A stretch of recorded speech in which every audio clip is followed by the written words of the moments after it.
Hasan al-Basri mengatakan, "Laisa syai'un," tidak ada sesuatu aqarru li'ainil mu'min, yang bisa menyejukkan hati seorang mukmin, min an yara zaujatahu wa auladahu muti'ina li amrillah, kecuali dia melihat istrinya dan anak-anaknya melaksanakan ketaatan kepada Allah Subhanahu wa taala. Allahu akbar,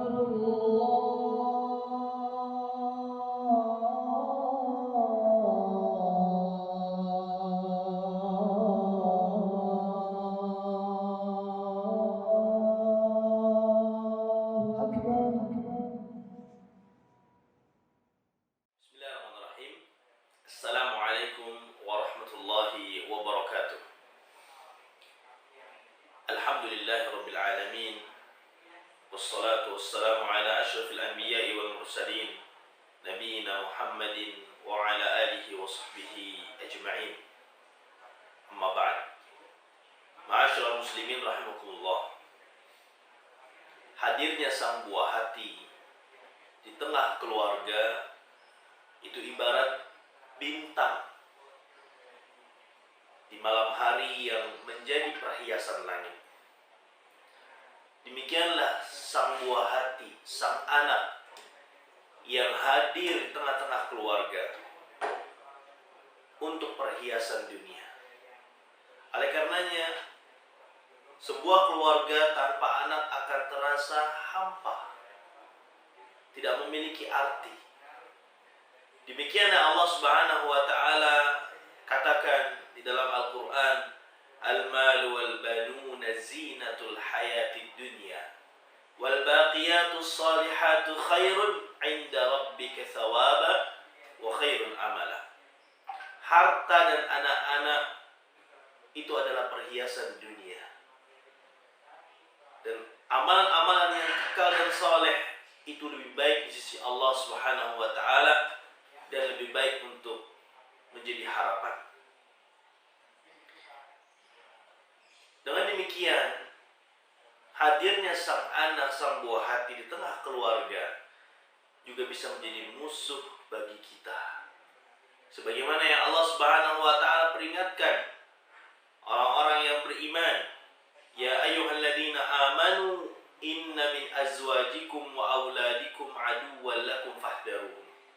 Wahai orang-orang yang beriman, sesungguhnya istri-istri kalian dan anak-anak kalian ada yang menjadi musuh bagi kalian. Oleh karenanya berhati-hatilah terhadap mereka. Yang dimaksud musuh bagi kalian adalah dapat melalaikan kalian dari melaksanakan ketaatan kepada Allah Subhanahu wa taala. Dapat melalaikan kalian dari beribadah kepada Allah Subhanahu wa taala dan dapat menjerumuskan kalian ke dalam perbuatan maksiat. Oleh karenanya Al-Imam Al-Syekh Abdurrahman As-Sa'di rahimahullah ta'ala mengatakan, termasuk apa yang diinginkan atau dicintai oleh manusia adalah istri dan anak-anak. Oleh karenanya Allah Subhanahu wa ta'ala mewanti-wanti hambanya agar berhati-hati juga terhadap mereka. Jangan sampai kecintaan kita terhadap anak-anak kita itu dapat melalaikan dari menjalankan ketaatan kepada Allah Subhanahu wa taala. Jangan sampai kecintaan kita terhadap istri anak-anak kita itu melebihi cintanya kepada Allah Subhanahu wa taala. Kaum muslimin rahimakumullah. Setiap kita ingin mendambakan hadirnya sang buah hati atau anak-anak yang taat kepada Allah Subhanahu wa taala. Anak-anak yang soleh dan solehah, menjalankan perintah Rasulullah SAW, berbakti kepada orang tuanya, taat juga kepada orang tuanya, tidak sama sekali durhaka kepada orang tuanya. Lalu apa sebab atau faktor yang bisa menyebabkan sang buah hati yang hadir atau anak-anak yang hadir di tengah-tengah kita menjadi anak-anak yang soleh, menjadi anak-anak yang berbakti, menjadikan hati kita sejuk apabila melihat mereka, hadirnya mereka, faktor yang utama adalah doa. Tidak mungkin kesolehan itu didapat tanpa doa. Karena kesolehan itu didapat dari taufik Allah Subhanahu wa taala. Dari petunjuk Allah Subhanahu wa taala. Sebagaimana Allah berfirman, "Man yahdillah fahuwal muhtadi." Barang siapa yang Allah berikan petunjuk, maka dia akan mendapatkan petunjuk. Wa man yudlil, barang siapa yang Allah sesatkan, faulaika humul khasirun, maka mereka termasuk orang-orang yang merugi. Wal iyadu billah. Maka sangat mustahil kalau kita inginkan anak-anak kita menjadi anak-anak yang saleh dan salehah, mendambakan sang buah hati yang menjadi penyejuk hati kita, namun kita tidak berdoa kepada Allah, tidak memanjatkan doa kepada Allah Subhanahu wa taala. Karena kesolehan sekali lagi didapat dari petunjuk Allah, taufik dari Allah Subhanahu wa taala. Allah lah yang menjadikan anak-anak itu menjadi anak-anak yang saleh dan salehah. Lihatlah Nabi Ibrahim alaihissalam berdoa kepada Allah agar diberikan keturunan yang saleh. Rabbi habli minas salihin. Ya Rabb, berikanlah kepadaku keturunan yang saleh. Lihat juga Nabi Zakaria alaihissalam berdoa kepada Allah Subhanahu wa taala agar diberikan keturunan yang saleh. Rabbi habli min ladunka dzurriyyatan thayyibah innaka sami'ud du'a. Ya Rabbku, berikanlah di sisimu anak yang saleh, anak yang menjadi penyejuk hatiku, dan kaulah yang mau menerima doa. Lihat pula ibadur rahman, seorang hamba yang beriman, berdoa kepada Allah Subhanahu wa taala agar Allah berikan keturunan yang saleh, yang menyejukkan hati mereka. Rabbana hab lana min azwajina wa dzurriyyatina qurrata a'yun waj'alna lil muttaqina imama. Wahai Rabb kami, anugerahkanlah kepada kami istri-istri dan anak-anak kami yang menyejukkan hati kami. Waj'alna lil muttaqina imama, dan jadikanlah kami imam untuk orang-orang yang bertakwa.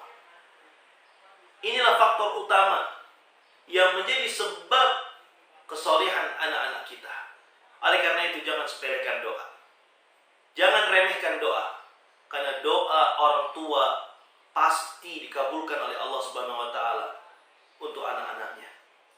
Faktor yang kedua atau sebab yang kedua adalah kesolehan orang tua. Solehnya seorang ayah, solehahnya seorang ibu.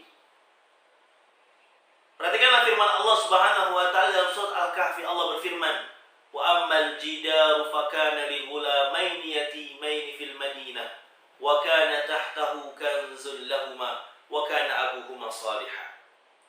Adapun dinding milik dua anak yatim di kota tersebut, yang di bawahnya terdapat simpanan harta, sedangkan dahulu orang ayahnya atau bapaknya termasuk orang yang soleh. Oleh karena Al-Imam Ibnu Katsir rahimahullah menjelaskan, ayat ini menjadi dalil dengan tegas bahwa solehnya orang tua bisa menyebabkan Allah Subhanahu wa taala menjaga anak-anak dan keturunannya, dapat menjaga mereka, memberikan keberkahan kepada mereka, dan mengangkat derajat mereka. Oleh karena itu, kalau kita inginkan anak kita bisa membaca Al-Quran, maka kita pun orang tua harus bisa terlebih dahulu baca Al-Quran. Kalau kita ingin mendambakan anak-anak kita memiliki hafalan Al-Quran, maka hendaknya kita sebagai orang tua juga pun harus bersemangat memiliki hafalan Al-Quran. Kalau anak-anak kita ingin melaksanakan sholat 5 waktu tepat pada waktunya, maka hendaknya kita pun orang tua lebih dulu melaksanakan itu dan mengajak anak-anak untuk melaksanakan sholat 5 waktu. Ini juga menjadi sebab faktor agar kita mendapatkan buah hati atau anak-anak yang soleh dan solehah. Ma'asyiral muslimin rahimakumullah. Adapun faktor yang ketiga yang tidak kalah pentingnya, yaitu mengajarkan pendidikan agama sejak dini. Allah Subhanahu wa taala memerintahkan kita agar menjaga diri kita dan menjaga anak-anak keturunan kita atau keluarga kita dari panasnya kobaran api neraka. Allah Subhanahu wa taala berfirman, "Ya ayyuhalladzina amanu qu anfusakum wa ahlikum nar." Wahai orang-orang yang beriman, jagalah diri kalian dan keluarga kalian dari panasnya api neraka. Al-Imam Ibnu Katsir rahimahullah membawakan perkataan Ali bin Abi Thalib radhiyallahu taala anhu. Ali bin Abi Thalib mengatakan tentang ayat ini, yang dimaksud adalah addibuhum muallimuhum. Ajarkan kepada mereka, keluarga kita, adab, ajarkan kepada mereka ilmu agama.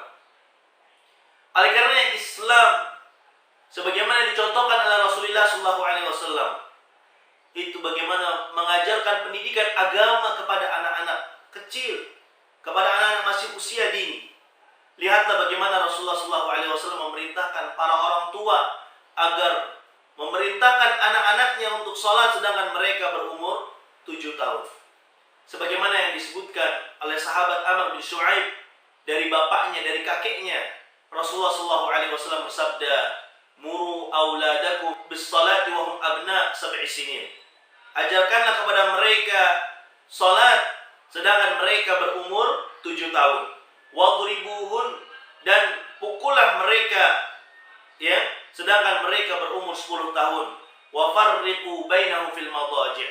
Kemudian pisahkanlah tempat tidur mereka. Kemudian Rasulullah SAW juga mengajarkan kepada Umar bin Abi Salamah bagaimana adab makan. Rasulullah bersabda kepadanya, "Ya gulam, wahai anak kecil, samillah, bacalah bismillah. Wa kul biyaminik, makanlah dengan tangan kanan. Wa kul mimma yalik, dan makanlah dari yang dekat terlebih dahulu." Bahkan bukan hanya sekedar mengajarkan sholat, mengajarkan adab, ya, akan tetapi kita juga harus memperingatkan mereka dari perbuatan dosa dan maksiat.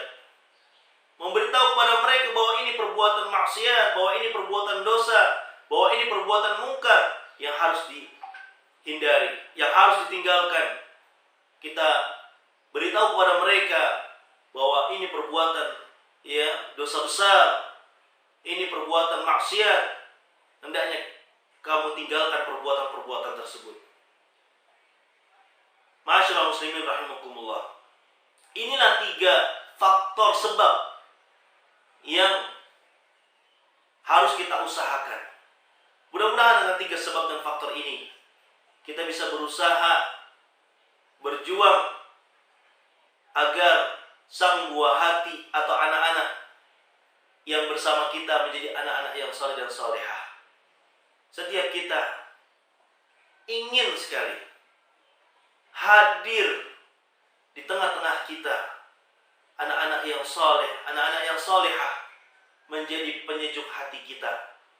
Oleh karenanya Al-Imam Hasan Al-Basri mengatakan, "Laisa syai'un," tidak ada sesuatu, "aqarru li'ainil mu'min," yang bisa menyejukkan hati seorang mukmin, "min an yara zaujatahu wa auladahu muti'ina li amrillah," kecuali dia melihat istrinya dan anak-anaknya melaksanakan ketaatan kepada Allah Subhanahu wa taala.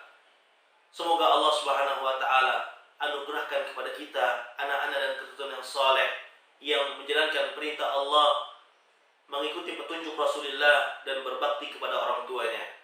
Demikian, mudah-mudahan bermanfaat, kurang lebihnya mohon maaf. Wassallallahu ala nabiyina Muhammadin wa ala alihi washabihi wasallam. Assalamualaikum warahmatullahi wabarakatuh. Terima kasih telah menyaksikan dan jangan lupa untuk di-share. Jazakumullahu khairan wa barakallahu fikum.